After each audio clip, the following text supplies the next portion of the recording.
आज का जो हम लोग का क्लास है वो है सर्किट एनालिसिस। तो उसको स्टार्ट हम लोग यहां से कर लेते हैं। सर्किट एक टर्म है जिसका अर्थ है क्लोज्ड पाथ, और क्लोज्ड पाथ का मतलब है कि जहां से हम चले वहीं लौट के वापस आए। तो ऐसा कोई रास्ता हमारा बना हुआ हो और वह कंडक्टर की मदद से बना हुआ हो तो उसको हम लोग सर्किट के नाम से जानते हैं। तो सर्किट का खासियत क्या है कि कोई एक चार्ज पार्टिकल अगर सर्किट में चलेगा तो वो ऐसे राउंड राउंड घूमता रहेगा, यानी चलेगा, चल के फिर वापस अपनी जगह आएगा, फिर चलेगा, फिर चल के वापस अपनी जगह आएगा। यानी एक ही पाथ उसका पहले से डिटरमाइंड है और उस पाथ पे वो बार बार चक्कर लगाएगा। एक चक्कर नहीं, अनेकों चक्कर वो लगा सकता है। तो उसमें लगातार करंट जो है वो बह सकता है। अब सर्किट में जो करंट है, करंट को लगातार बहने के लिए आवश्यक है कि हमारे पास एक ऐसा डिवाइस हो, एक ऐसा एजेंट हो जो चार्ज को बार बार लोअर पोटेंशियल एनर्जी से हायर पोटेंशियल एनर्जी की ओर ले जाए, तभी उसमें लगातार करंट बह सकता है, अदरवाइज उसमें करंट बह नहीं सकता। इस एजेंट को हम लोग सोर्स ऑफ ईएमएफ के नाम से जानते हैं। सोर्स ऑफ ईएमएफ पहले भी हम लोग पढ़े हैं कैपेसिटर में, कि ऐसा डिवाइस जो दो पॉइंट के बीच एक खास वोल्टेज डेवलप करता है और वोल्टेज को बनाए रखता है, उसको हम लोग सोर्स ऑफ ईएमएफ के नाम से जानते हैं। लेकिन करंट इलेक्ट्रिसिटी में हम लोग इसको थोड़ा सा ऐसे समझें कि नॉर्मली देखिए, आप पानी के नल से सारे लोग परिचित होंगे। अगर नल को खोला जाए तो उससे पानी गिरने लगता है, ये भी हमको और आपको पता है। पानी स्टोर कहां रहता है? तो ऊपर टैंक में स्टोर रहता है, टंकी में स्टोर रहता है। आपने नल को खोला और उस टंकी का पानी जो है वो नल से बह करके निकल गया। आप अगर नल को खुला हुआ छोड़ दो तो कुछ देर के बाद ऐसा होगा कि टैंक के अंदर जितना पानी है वो सब धीरे धीरे बह जाएगा और टैंक हो जाएगा खाली। टैंक हो गया खाली तो पानी का बहना हो गया बंद। आप अगर चाहते हैं कि लगातार पानी बहता रहे, कभी पानी का बहना बंद ना हो, तो नल को खोलने से अगर पानी निकल रहा है, टैंक खाली हो रहा है, तो आपको व्यवस्था करनी पड़ेगी कि कहीं से पानी जो है वो वापस उस टैंक में जाए। और इसके लिए हम लोग अपने घर में मोटर और पंप लगाते हैं। कि मोटर और पंप का काम क्या है कि नीचे से पानी को उठा करके ऊपर भेजना, और नल का काम क्या है कि ऊपर जो पानी जमा है उसको नीचे लाना। अब ये दोनों चीज जब मिलता है तो लगातार पानी का प्रवाह बना रहे। अगर आपका मोटर फेल हो गया, अगर आपका पंप फेल हो गया, तो क्या होगा कि जब तक पानी जमा है तब तक तो नल से बहेगा और उसके बाद उसका बहना क्या हो जाएगा? समाप्त हो जाएगा। तो यह मोटर या पंप क्या कर रहा है कि पानी को लोअर पोटेंशियल एनर्जी से उठा के हायर पोटेंशियल एनर्जी पे ले जा रहा है। जमीन से उठा के टंकी में पहुंचा रहा है, यानी लोअर पोटेंशियल एनर्जी से उठा के उसको ले जा रहा है हायर पोटेंशियल एनर्जी। और नल क्या कर रहा है कि नल जब खुलता है तो पानी अपने आप हायर पोटेंशियल एनर्जी से फ्लो होता है लोअर पोटेंशियल एनर्जी की ओर। तो ऐसी ही कहानी मिला जुला करके हमारे सर्किट कि चार्ज अपने आप, कंडक्टर, नल की तुलना आप कीजिए कंडक्टर। तो कंडक्टर का काम क्या है कि जैसे नल खोला तो वैसे ही तुम सोचो कि कंडक्टर लगाए, नल खोलने से पानी अपने आप बहना शुरू हो जाएगा हायर पोटेंशियल एनर्जी से लोअर पोटेंशियल की ओर, एनर्जी की ओर। तो कंडक्टर के संपर्क में आते ही चार्ज हायर पोटेंशियल एनर्जी से फ्लो कर जाएगा लोअर पोटेंशियल एनर्जी की ओर। एक डायग्राम से इसको समझते हैं। मान लीजिए कि ये आपका एक कंडक्टर, और कंडक्टर का यह सिरा जो है ये हायर पोटेंशियल एनर्जी पे, और ये सिरा जो है ये लोअर पोटेंशियल एनर्जी पे। कहीं से चार्ज आप ला करके यहां पे रख दिए, क्यों? अब कंडक्टर व्यवहार करेगा नल की तरह। अब ये चार्ज यहां से फ्लो होके आ जाएगा यहां। तो जब तक ये यहां पे चार्ज रहेगा तब तक तो ये फ्लो होके यहां आता जाएगा, और जब तक चार्ज चलेगा तब तक यहां करंट रहेगा। लेकिन जैसे ही यहां का चार्ज समाप्त हुआ, करंट का बहना बंद। अगर आप चाहते हैं कि करंट लगातार बहता रहे, तो आपके पास अब एक चाहिए पंप। वो पंप क्या करे कि यहां जो चार्ज नीचे आ गया है, इसको यहां से उठाए और उठा करके फिर यहां डाल दे। चार्ज का पंप, जैसे पानी का पंप होता है वैसे चार्ज का पंप। तो पानी के पंप का काम क्या है कि जमीन से उठाए पानी को ऊपर डाल दे, नल खोलेंगे पानी अपने आप बहेगा। तो नल की तुलना कंडक्टर से और पंप की जो तुलना हम लोग इलेक्ट्रिसिटी में करते हैं, उसी को हम लोग कहते हैं सोर्स ऑफ ईएमएफ। यानी सोर्स ऑफ ईएमएफ का काम है कि चार्ज को लोअर पोटेंशियल एनर्जी से उठा करके हायर पोटेंशियल एनर्जी पे डाले।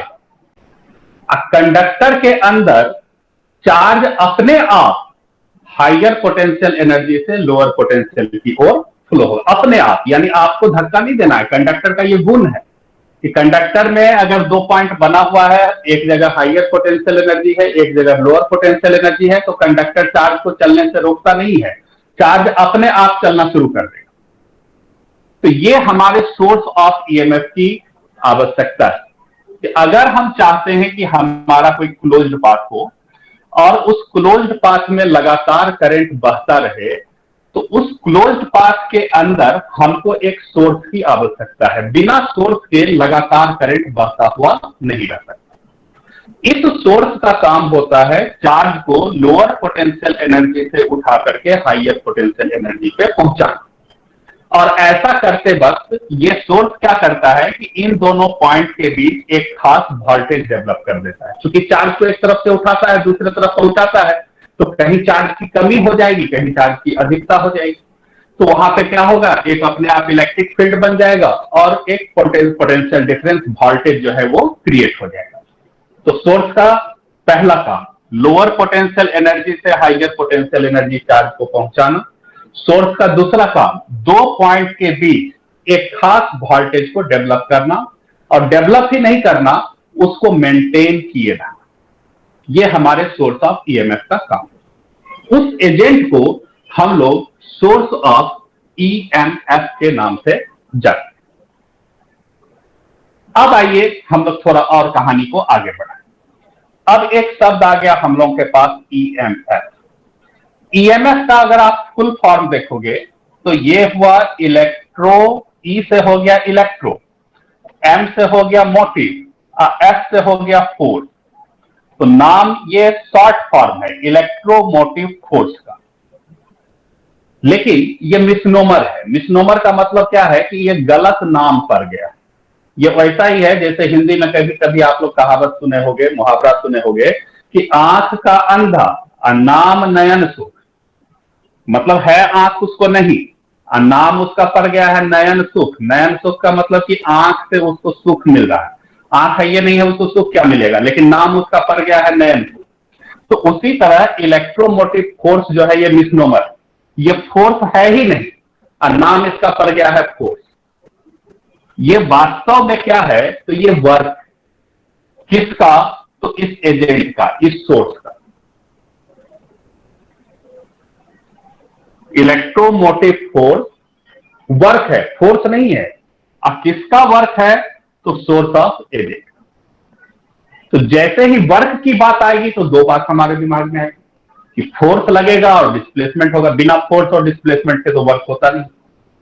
तो फोर्स लगाएगा कौन, तो फोर्स लगाएगा सोर्स। किस पे लगाएगा, चार्ज पे। अब कहां से कहां चलाएगा, तो चलाएगा इसको पूरे एक चक्कर।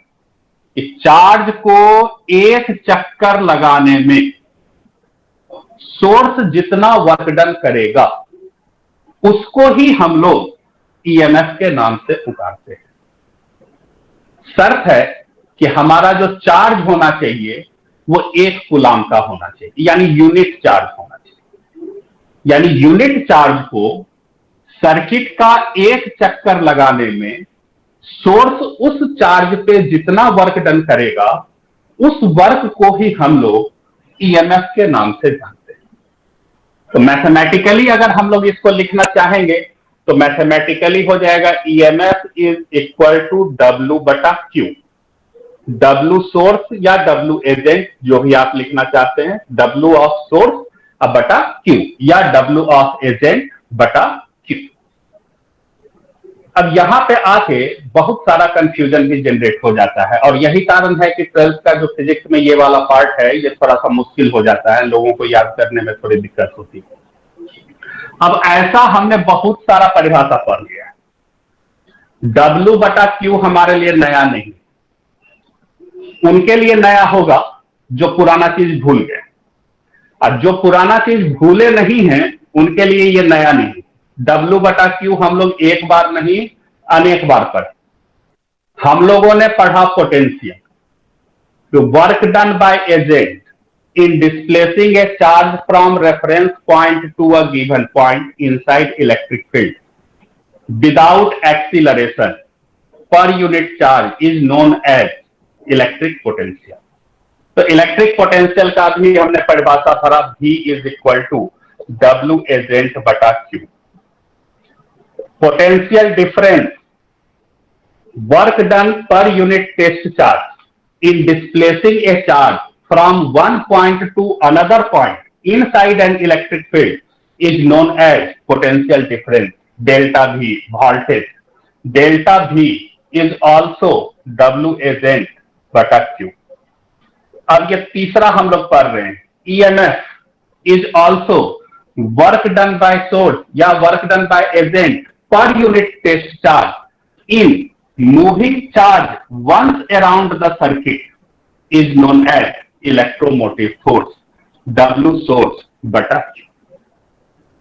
अब सारी परिभाषाएं समान, मैथमेटिकली या फॉर्मूला देखोगे तो सब एक ही जैसा लगेगा। W एजेंट बटा Q V भी है, W एजेंट बटा Q डेल्टा V भी, और W एजेंट बटा Q EMF भी।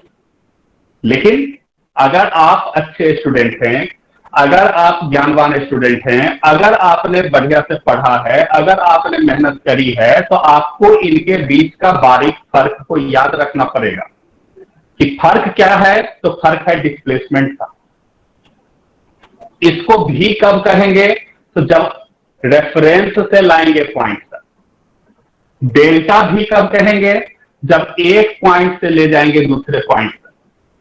EMF कब कहेंगे, तो जब एक चक्कर लगा देंगे पूरे सर्किट का। तीन अलग अलग कंडीशन है। रेफरेंस से लाएंगे पॉइंट तक पोटेंशियल, एक पॉइंट से ले जाएंगे दूसरे पॉइंट तक वोल्टेज, एक चक्कर लगा देंगे उसको कान पकड़ के तो EMF। तो तीन शब्द और तीनों का मैथमेटिकल फॉर्मूला सेम, लेकिन मीनिंग अलग है। तो पहली बात हमने कहा कि एक तो ये फोर्स है नहीं, मिसनोमर है, नाम इसका पड़ गया गलत। लेकिन अब पुराने जमाने में लोगों ने नाम दे दिया तो दे ही दिया, अब वही नाम चलता हुआ आ रहा है, नाम बदलने से कोई फायदा नहीं है। और नाम में इनफैक्ट कुछ रखा हुआ होता भी नहीं है।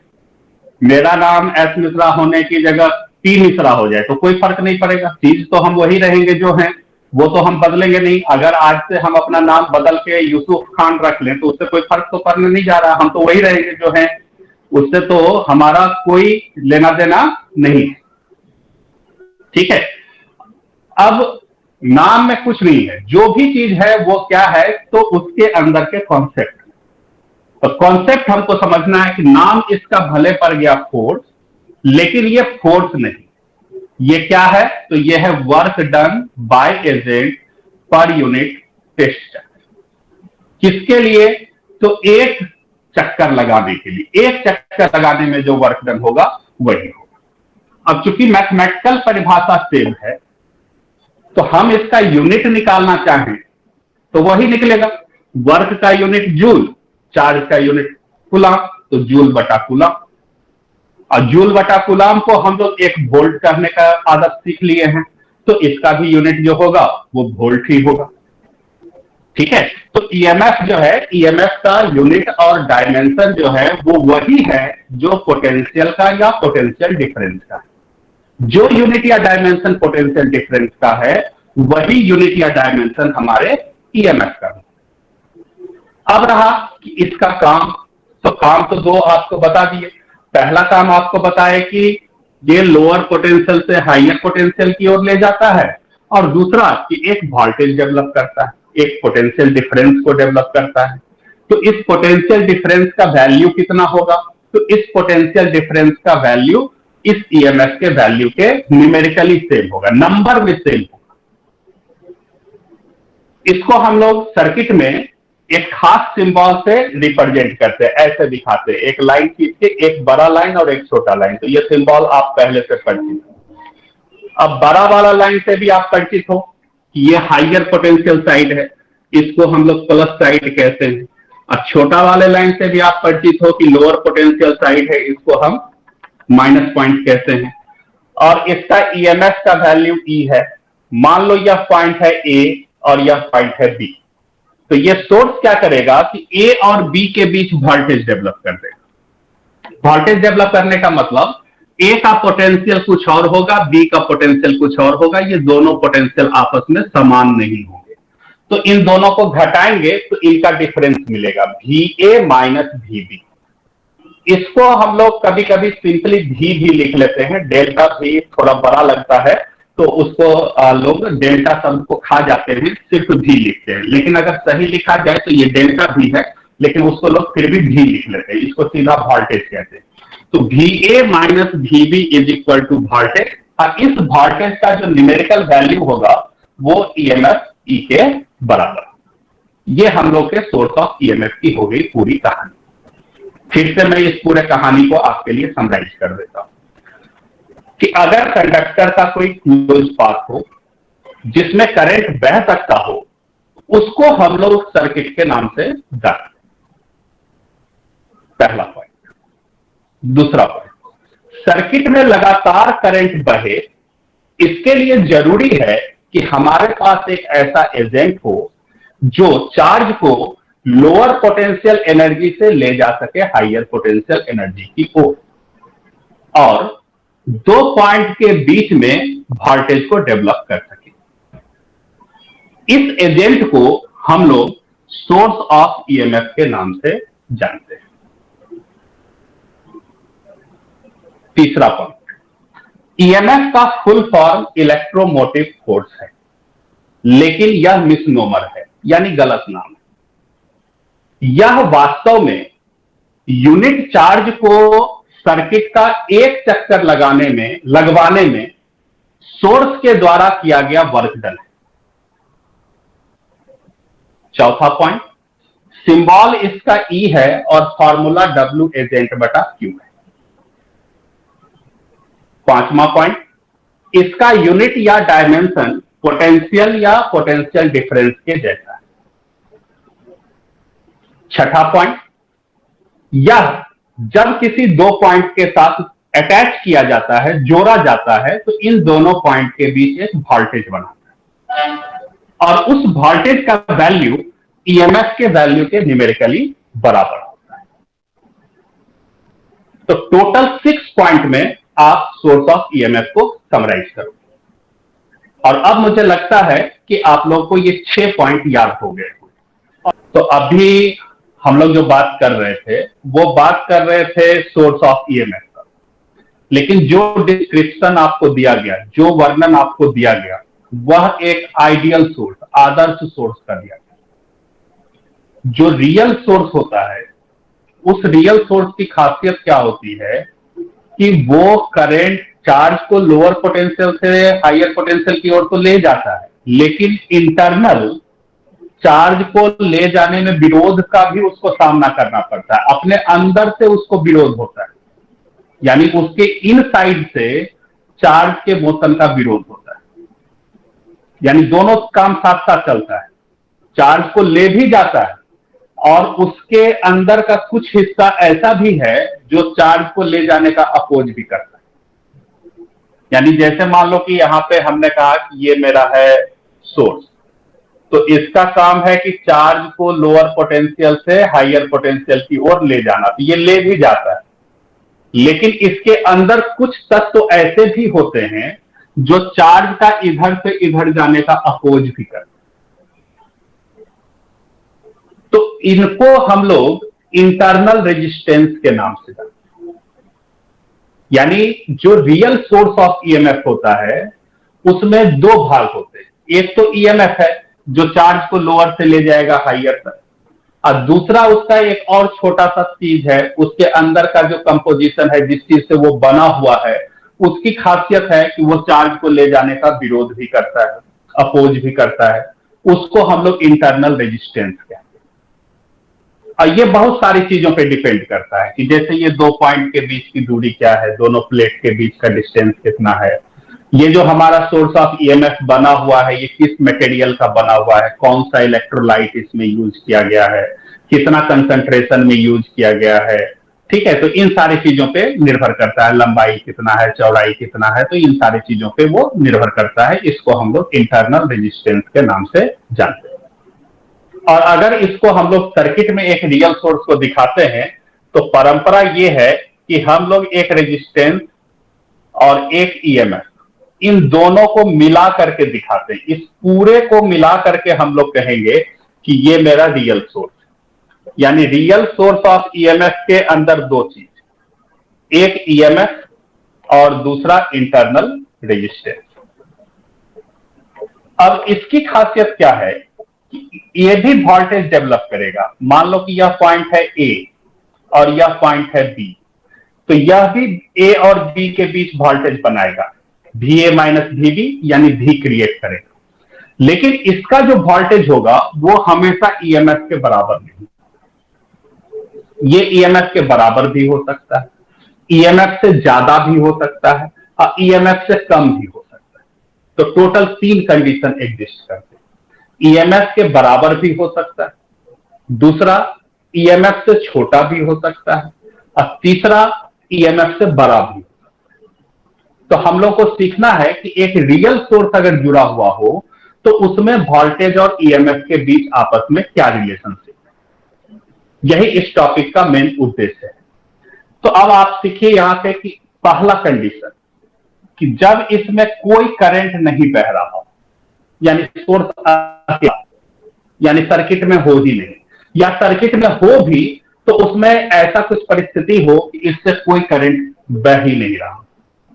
तो अगर इससे कोई करंट नहीं बह रहा हो तो ऐसे सर्किट को हम लोग ओपन सर्किट के नाम से जानते हैं।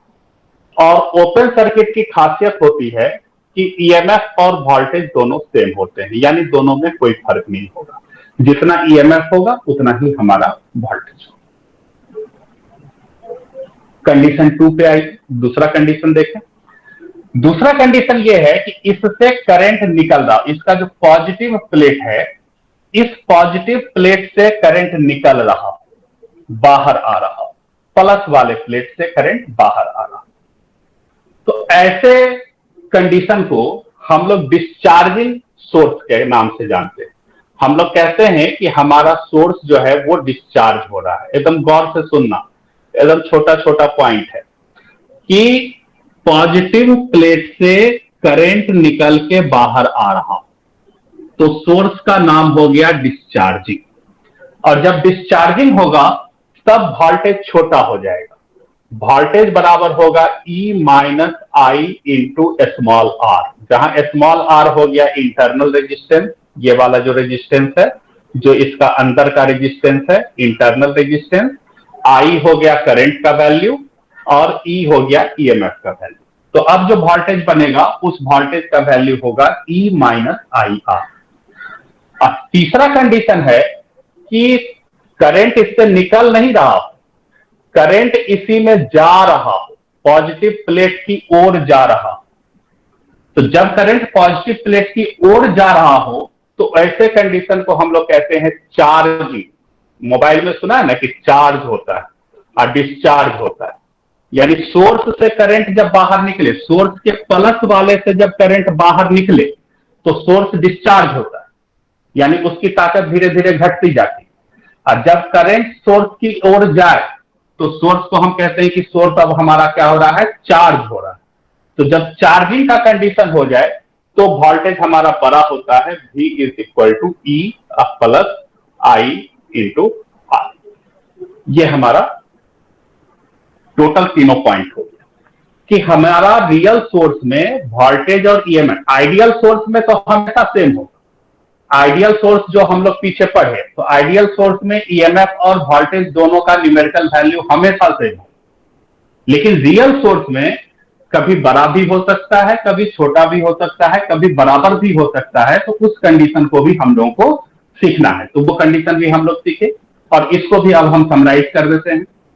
कि समराइज ये कर देते हैं कि एक जो रियल सोर्स ऑफ ईएमएफ होता है उसके अंदर इंटरनल रेजिस्टेंस होता है। यह इंटरनल रेजिस्टेंस सोर्स से बहने वाले करंट का अपोज करता है। यह प्लेट का सेपरेशन, इलेक्ट्रोलाइट का कंपोजिशन, इलेक्ट्रोलाइट का कंसंट्रेशन, इन सारी चीजों पर निर्भर करता है और समय के साथ बदलता भी है।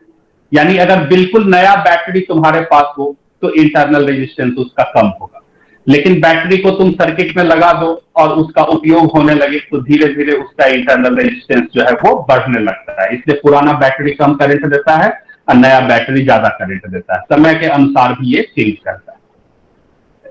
और इसको दिखाने के लिए हम लोग क्या करते हैं कि सोर्स के साथ एक रजिस्टर को सीरीज में जोड़ के दिखाते हैं। डायग्राम बनाने के लिए क्या करते हैं कि सोर्स के साथ एक रजिस्टर को हम लोग सीरीज में जोड़ के दिखाते हैं। वोल्टेज और ईएमएफ के बीच का रिलेशन के लिए हमको कंडीशन जानना पड़ेगा। 3 कंडीशन है, open condition, charging condition, discharging condition. Open condition में सोर्स से कोई करंट फ्लो नहीं होता।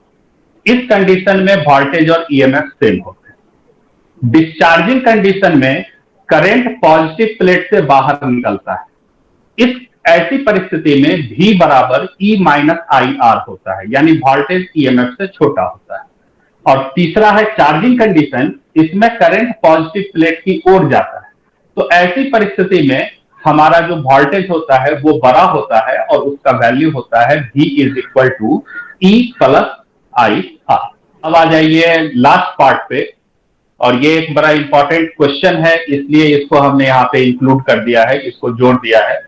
और ये क्वेश्चन अक्सर पूछा जाता है, क्योंकि आप देखिए पहले ही हम आपको बता चुके हैं कि वोल्टेज और ईएमएफ दोनों का फार्मूला सेम है। एक दोनों का अगर मैथमेटिकली लिखेंगे तो W एक्सटर्नल बटा Q ही लिखेंगे। दोनों का यूनिट सेम है, दोनों का डायमेंशन सेम है।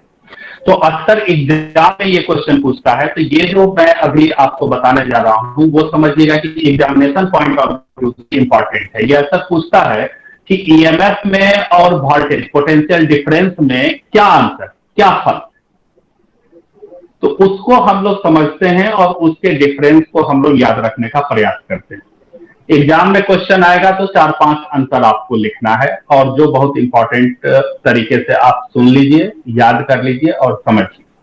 देखो पहला तो डिफरेंस दोनों का परिभाषा, तो दोनों का डेफिनेशन लिख दीजिएगा कि ईएमएफ का मतलब है कि work done by agent per unit charge in moving charge once around the circuit. Circuit के अंदर एक चक्कर लगाने में इकाई चार्ज पे, यूनिट चार्ज पे जो सोर्स वर्क करेगा, एजेंट जो वर्क करेगा, उसको ईएमएफ कहते हैं। अब पोटेंशियल डिफरेंस आपको याद ही है कि इलेक्ट्रिक फील्ड के अंदर एक पॉइंट से दूसरे पॉइंट तक लाने में एजेंट जो वर्क करेगा per unit test charge without acceleration, उसको हम लोग क्या कहेंगे, वोल्टेज कहेंगे या पोटेंशियल डिफरेंस। ये हो गया अंतर संख्या 1, पहला। अब आइए अंतर संख्या 2। दूसरा अंतर क्या है कि वोल्टेज और ईएमएफ दोनों सेम भी होते हैं, लेकिन ये सेम कब होंगे, तो ओपन सर्किट जब कोई करंट नहीं बहेगा तो जो वोल्टेज है वही ईएमएफ, ईएमएफ वोल्टेज के बराबर। लेकिन करंट बहे कि करंट ना बहे, वोल्टेज तो वोल्टेज ही है। वोल्टेज का मतलब VA माइनस VB। तो करंट बहे चाहे करंट ना बहे, पोटेंशियल डिफरेंस हमेशा वोल्टेज है। VA minus VB is voltage. EMF voltage के बराबर लेकिन तब होगा जब करंट नहीं बहेगा, और जब करंट बहेगा तो ईएमएफ कुछ और होगा और वोल्टेज कुछ और होगा। ये हो गया दूसरा डिफरेंस। अब तीसरा डिफरेंस समझिए। ईएमएफ का काम है वोल्टेज को बनाना, ईएमएफ का काम है वोल्टेज को बनाना। अब वोल्टेज का काम है कंडक्टर में करंट को बहाना। वोल्टेज ईएमएफ ने क्या किया कि वोल्टेज बनाया। कहां वोल्टेज बनाया? कंडक्टर में। अब वोल्टेज का काम है कि वोल्टेज के कारण कंडक्टर के अंदर करंट बहता है। यह तीसरा डिफरेंस। ईएमएफ का काम वोल्टेज को बनाना, अब वोल्टेज का काम कंडक्टर के अंदर करंट को बहाना। चौथा डिफरेंस, ईएमएफ का इस कंडक्टर के रेजिस्टेंस से कोई लेना देना नहीं, रेजिस्टेंस से कोई मतलब नहीं, लेकिन वोल्टेज का कंडक्टर के रेजिस्टेंस से लेना देना है।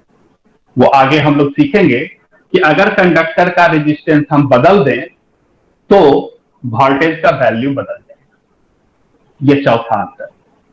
ईएमएफ का कंडक्टर के रेजिस्टेंस से कोई लेना देना नहीं, लेकिन वोल्टेज का कंडक्टर के रेजिस्टेंस से लेना देना है। कंडक्टर का रेजिस्टेंस बदल जाएगा तो वोल्टेज का वैल्यू भी बदल जाएगा। अब पांचवा जो हमारा पॉइंट है वो ये है कि अगर कहीं पे शब्द आ गया ईएमएफ तो एकदम सीधा सोचना है सोर्स। अब कहीं शब्द आ गया वोल्टेज तो सोचना है पोटेंशियल का डिफरेंस। फॉर्मूला सेम है लेकिन अंतर फिर भी समझना है कि अगर हमारा पास शब्द आ गया ईएमएफ तो समझ लेंगे सोर्स वो लोअर से ले जा रहा है हाइयर। अब शब्द आ गया वोल्टेज तो वोल्टेज का अर्थ हम समझेंगे पोटेंशियल का डिफरेंस। तो ये हो गए 5 अंतर। फिर से एक बार सुनिए। पहला अंतर परिभाषा, ईएमएफ मतलब work done per unit charge in moving charge once around the circuit. Potential difference, work done per unit charge in displacing charge from one point to another point. यह पहला। दूसरा अंतर जो हमने बताया कि ओपन सर्किट में ईएमएफ और वोल्टेज सेम होते हैं, लेकिन अगर करंट बहे तो ये दोनों सेम नहीं होते। तीसरा अंतर हमने आपको बताया, ईएमएफ का काम है वोल्टेज को बनाना, अब वोल्टेज का काम है करंट को बहाना। चौथा अंतर, ईएमएफ कंडक्टर के रेजिस्टेंस पे निर्भर नहीं करता, लेकिन वोल्टेज कंडक्टर के रेजिस्टेंस पे निर्भर करता है। अब पांचवा अंतर, ईएमएफ कहने से सोर्स का आभास होता है और वोल्टेज कहने से पोटेंशियल डिफरेंस का आभास होता है।